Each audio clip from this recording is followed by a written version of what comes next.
In a food forest garden, we have lots of support plants, and these support plants make up the backbone of the food forest garden. Here's one great example, arrowroot. It's a favourite in our permaculture gardens. Crotalaria is another example.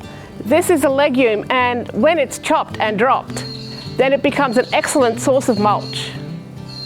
And we have so many of these kind of support plants, and they mostly create mulch and fertility.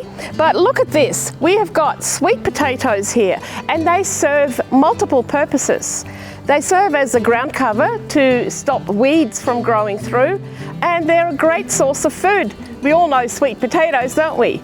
But you can also cook up the sweet potato vine tip, and that is a lovely source of spinach.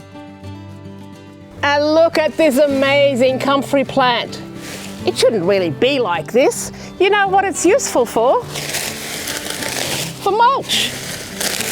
Why hasn't it been picked? Comfrey leaves give so many minerals to the soil for the benefit of your food plants. Well, now you've been introduced to the support plants for our food forest garden. I'm here in my nursery growing the vegetable plants that will be planted here soon as we get some good rain. I'll show you some examples. Oh, look at this beauty here.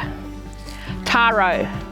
Now this is native to the Pacific Islands, and they love this in Hawaii, and they ferment the taro corm as well. So it's a very starchy tuber. And here I have another water-loving plant. It is a cress. It's a dryland cress. You can grow it in your garden, but it still needs some moisture and shade. Great for salad greens in the summer. And look at these beauties here. I've got a great collection of one of my favorite tropical vegetable plants, cassava, or otherwise known as tapioca. And they grow so easily from cuttings. I've got so many behind me. I'm going to have a forest of them soon. And what else have we got?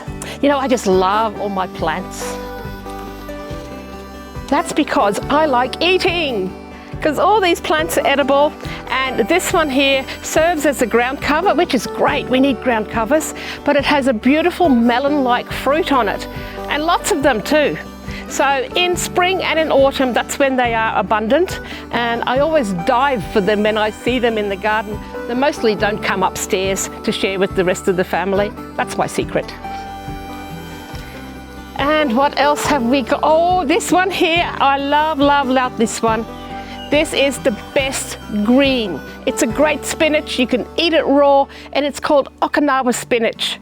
So easy to grow from cuttings. There are so many here.